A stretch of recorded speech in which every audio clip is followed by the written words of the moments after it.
আসসালামু আলাইকুম বন্ধুরা, অবশ্যই সবাই অনেক বেশি ভালো আছো আলহামদুলিল্লাহ। দেখো অফিস থেকে আইসা কাজ করতেছি, রান্না নামাজ রয়েছে।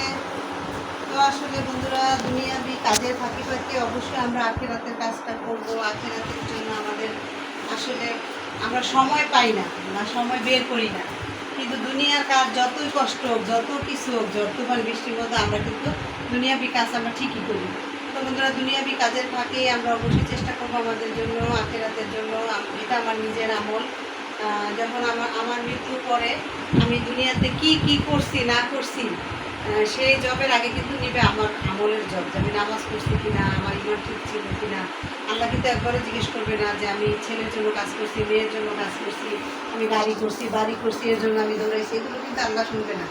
তো এর জন্য বন্ধুরা আমাদের আসলে দুনিয়াবি কাজের ফাঁকে ফাঁকে আখিরাতের কাজটা করা অনেক জরুরি, যেগুলো আল্লাহ আমাদেরকে খরচ করছে, নবীজি সুন্নতগুলো আমরা পড়বো খুঁজে খুঁজে। তো এই তো দেখো, এদিকে আসো প্রিন্স, অফিস থেকে আইসা দেখো কত কাজ করতে হয়, মানে কাজের শেষ নাই। অফিস থেকে আসলাম, আসার পর দেখো এই শাক নিয়ে আসছি, কলমি শাক আমার প্রিন্সের খুব পছন্দ। 2 মোটা শাক আনলাম 20 টাকা দিয়ে।